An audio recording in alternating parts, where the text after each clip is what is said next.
UP number 1 अभियान का शुभारंभ करते हुए मुख्यमंत्री योगी आदित्यनाथ की तस्वीर आपको दिखाते हैं। न्यायेन मार्गेण महीं महिषा गौ ब्राह्मणभ्य शुभमस्तु नित्यम लोका समस्ता सुखिनो भवन्तु।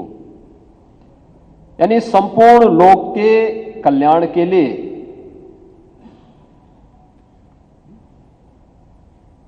जिस एक पवित्र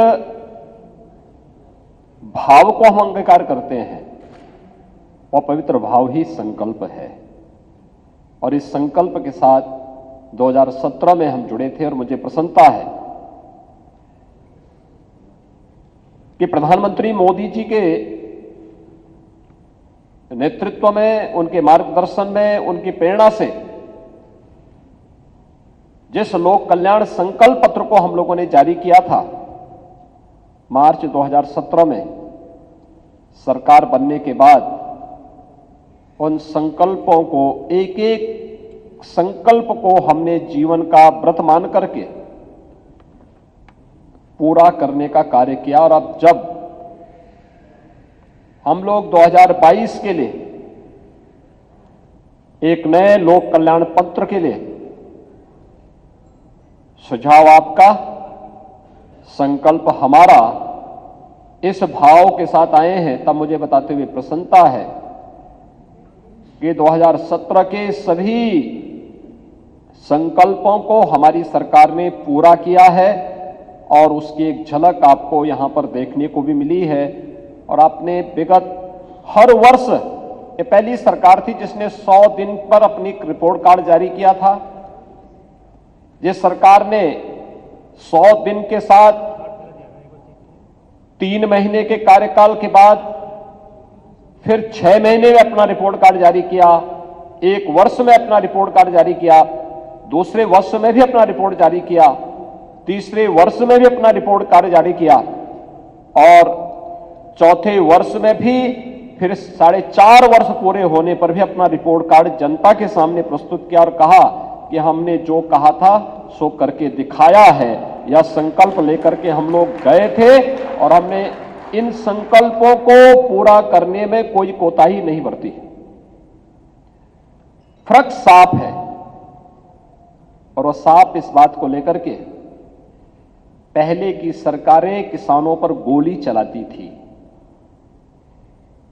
हमने पिछली सरकारों की गलत नीतियों के कारण कर्ज के बोझ से दबे हुए किसानों को मुक्ति देने के लिए फसल ऋण माफी की घोषणा भी प्रदेश के अंदर की थी और हमारी सरकार का पहला संकल्प था।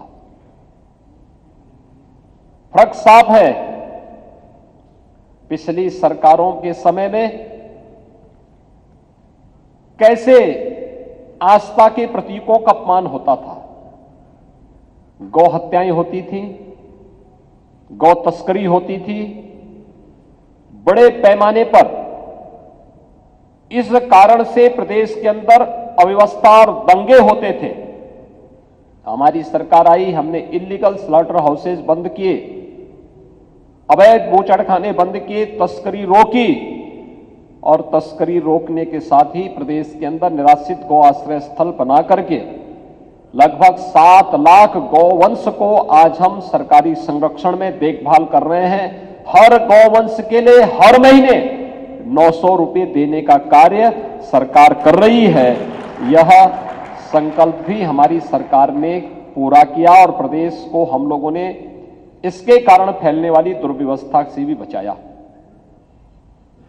पिछली सरकार में किसान शोषण का प्रतीक था, अव्यवस्था का प्रतीक था, प्रोक्यूरमेंट की कोई नीति नहीं थी। गन्ना किसानों का 10 वर्षों का गन्ना मूल्य का बकाया बाकी था।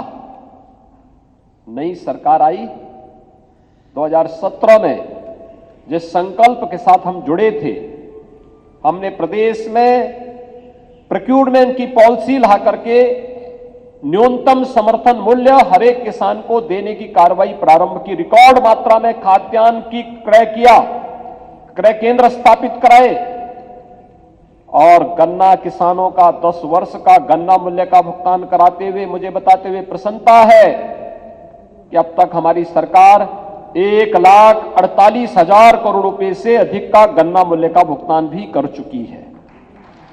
बंद पड़ चुकी चीनी मिलों को चलवाने का कार्य किया गया।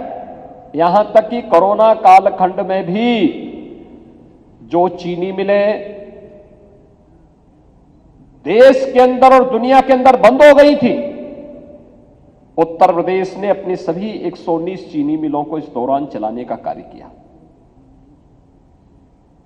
पिछली सरकारें चीनी मिलें बेचती थी, इस सरकार ने बंद पड़ी चीनी मिलों को चलाने का कार्य किया।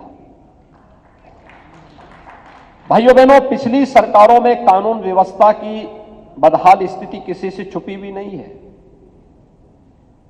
मुझे याद है 2014-2017 में जब हम लोग प्रदेश में प्रचार के लिए निकले थे, तो उस समय हम लोगों ने एक चीज को महसूस किया था। हम लोग जाते थे पश्चिमी उत्तर प्रदेश में, हर अभिभावक चिंतित रहता था कि बेटी को स्कूल कैसे भेजेंगे। हर किसान चिंतित रहता था कि उसकी बैलगाड़ी और उसका गोवंश या उसका जो अमूल्य पशुधन है ये सुरक्षित रह पाएगा क्या। लेकिन 2017 के बाद उत्तर प्रदेश के अंदर हर बेटी सुरक्षित हुई है। उत्तर प्रदेश के अंदर कानून व्यवस्था की बेहतर स्थिति हुई है। 2017 के पहले प्रदेश के अंदर निरंतर दंगे होते थे, पर्व और त्योहार नहीं मनाए जा सकते थे। 2017 के बाद प्रदेश के अंदर कोई दंगा नहीं हुआ।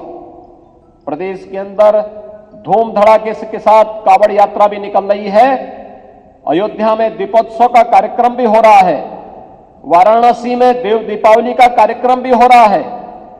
आस्था का सम्मान करते हुए हर पर्व और त्योहार किसी भी जाति, किसी भी मत और मजहब के हों, शांतिपूर्ण तरीके से, सौहार्दपूर्ण तरीके से मनाए जा रहे हैं। समाज में सर्वत्र खुशहाली का आलम। ये कोरोना काल खंड में भी पर्व और त्योहारों में कोई पाबंदी नहीं।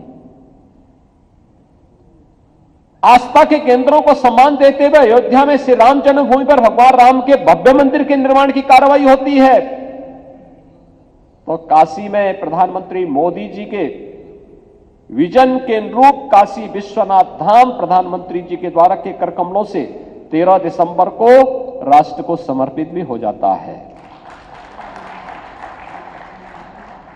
पहले 2017 के पहले हर नियुक्ति विवादित होती थी, क्योंकि एक खानदान निकल पड़ता था वसूली के लिए। महाभारत के सभी रिश्ते सामने आ जाते थे। कहीं काका वसूली कर रहा है, कहीं चाचा वसूली कर रहा है, कहीं भांजा, कहीं भतीजा।